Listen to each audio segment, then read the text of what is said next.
I overheard my fiance tell her friend that her ex will always be the love of her life. Am I cooked? My fiance, 31F, and I, 33M, got engaged in October last year, and we have been in a relationship for 5 years now. Everything has been great, and I can honestly say that I've never met anyone who comes close to her. She's been the love of my life for sure. I've known her most of my life. We grew up on the same street just round the corner from each other.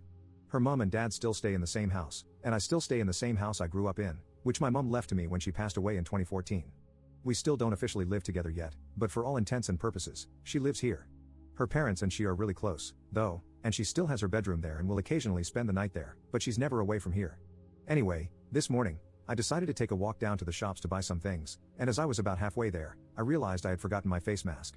Masks are mandatory here in shops since July 10th. So, I had to walk back and get mine. When I walked in the door to grab the mask from the kitchen table, I heard her speaking loudly to someone on the phone in the living room. She said, "Yeah, but David will always be the love of my life." David is her ex-boyfriend. I don't know a great deal about him, but I know they were in a relationship for 2 years, and it ended a year before we started dating. He also dumped her. I just grabbed my mask and walked back out. Just as I got to the shops, I felt weird, and I had to sit down as my mind was going in 1,000 different directions. I eventually got back home, and I immediately told her I felt sick and sent her back to her parents' house, as I didn't want her around while I was ill. I'm lying in my bed now, wondering what to do, to be honest. I know she didn't do anything wrong.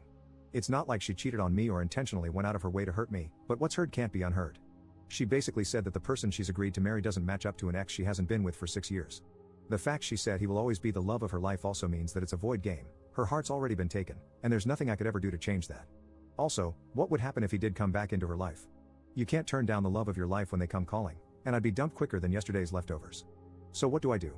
Tell her I was eavesdropping on her and heard her say that? Just end the relationship for a completely vague reason? Swallow my pride and pretend I didn't hear it? Everything has been wonderful, but there's no way on this earth I want to be someone's second choice, especially when her ex is the one on her mind that she obviously would be with if she could. I'm thinking about just saying it's not working between us. Update 1. I was going to update sooner, but I've spent the last 3.5 days drinking my feelings away, so my apologies. But I'll warn you, this is not a good update. Right, so after posting and receiving some advice on Reddit, on Thursday, I was thinking of telling her to come over at night so we could talk, but I settled on Friday morning instead as I wanted to get my head in a clearer state. She still thought I was ill, so I needed a bit of time to think through what I was going to say. So she comes around on Friday morning, about 8 a.m., with rolls and tuna mayo crunch her mom had made for me along with grapes, sweets, and juice and stuff. I think she could see right away that something was wrong as I must have looked stony-faced, and you could cut the atmosphere with a knife. Anyways, I said to her that I wasn't really sick, and that yesterday as I was going to the shops, I forgot my mask, had to come back to retrieve it, and when I got in to get it, I heard her talking in the other room about David. Her face went completely pale, and she started welling up, so I instinctively stopped talking and just stared at her. She then runs into the toilet, locks the door, and starts hysterically crying, and alarm bells are going off all over the place in my head. Her reaction made me think she didn't know what I heard, so she must have said some other stuff about him as well. I knocked on the door and told her that if she had any aspirations of saving this relationship, she had better tell me everything right now. 30 minutes or so went by, and she finally came out, dabbing her face with a tissue, and told me David got back in touch with her 4 or 5 months ago, and she had been sleeping with him once or twice a week since. I mentioned in my previous post that she will occasionally go and stay with her parents, usually about once a week, sometimes twice, sometimes none. The thing is, I've popped around myself dozens of times over the years to speak to her mom or dad, watch TV, or anything at all really without informing her, and she's always been there, so it's just become routine, and I've never thought any more of it. This has obviously been the times that she's gone to meet David. All I can think of is that the snippet of conversation I heard her having was her friend or something helping her choose between David and me. When I heard this, I lost it. I kicked her out, grabbed handfuls of her stuff, put it in bin bags, and threw it out the door into the front garden. She's still standing there, by the way. I then grabbed my garden hose and drenched the bags with it. I'm not proud of that, it was extremely petty, and in hindsight, I should never have done that. At this point, she ran round to her house, and about a minute later, her dad comes rampaging round, screaming. Her dad and I end up rolling around the front garden fighting, at about 9 a.m. in the morning no less. Police showed up, and half the street was out because of the commotion. Afterward, I blocked her on everything and went to my friend's house where 3 of us spent the weekend and Monday drinking. When I got back to the house this morning, I noticed she had been back in the house at some point. She had made the beds, done the washing, and ironed. I have no idea why she did this. As I'm writing this, she's tried to get in again.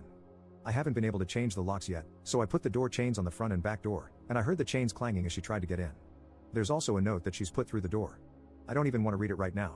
I'm too hurt, hungry, and hungover to even think about what she has to say. Update 2. Since everything that has happened, things have taken a turn for the worse. As many of you mentioned I should do, I sent an email to her father, explaining my side of the story and apologizing for taking things public and embarrassing his daughter, but as I said previously, I acted instinctively. I didn't apologize for fighting him as I was reacting to him coming at me. He basically told me to screw off and accused me of biting his ear for some reason. So that's what was stuck in my teeth. I joke, of course, if you don't laugh, you'll cry. About a week ago, I went outside to find my car keyed right down from the passenger side wing mirror round to the boot. Last Sunday, I was walking down the road to meet a friend at the Arches, a place where we occasionally hang out and walk from an arched bridge, and as I was turning the corner, a friend of a friend called me a disgrace. I asked how I am a disgrace, and she told me that I'm a disgrace for beating up my ex-fiancée. Let's just be clear here, I've never laid a finger on her in my life. Either her father, or someone else is perpetuating this lie, and me throwing her stuff out and hosing it has obviously given this an authenticity. I haven't spoken to my ex, and she hasn't tried to contact me anymore. I think they're all on the same page now, that I'm the bad guy. I've got the ball rolling in putting my house up for sale. I can't live here anymore. I wish I still had my mom to lean on, she would make things better. Sorry for the crappy update. Update 3. Hey, wow, so it's been a year since I last posted. Firstly, I want to thank everyone who has reached out. I've tried to reply to everyone, and hopefully, this update will help. I am still in my house, but I will be renting it out rather than selling it. I can't in good conscience give up something that was my mom's and has been in the family for generations. I have since spoken to the father, and I understand why the family circled the wagons, but to throw me under the bus so brutally was genuinely ridiculous. Collateral damage to me and my name is alright, apparently. I've only known them my entire life. All in all, I feel like I was in the midst of a crap storm that changed course. Still struggling, but feeling a lot better now that I've got an umbrella and a roadmap. I would also like to note that I posted on social media giving my side of the story. Whether or not that was right or not is up for debate, I guess, but it was after I'd let those close to me discreetly spread it first, so I felt the time was right. Her side is still singing off the same hymn sheet, but I'm hoping neutrals will see things from my side. My close pals have been incredible throughout all this, but that's why they're close pals, I guess. Anyways, cheers. Edit. Well, it's been over a year again, and I have since moved out of my house and am now renting it to a nice older couple, so I thought I would update. I'm doing great, and I've even got myself a girlfriend. Wish me luck. What I've learned. Life came at me fast, but I stood strong, and for the first time in a long time, I'm looking forward to the future. We only get one life, right? Screw spending it with someone who would treat me like trash.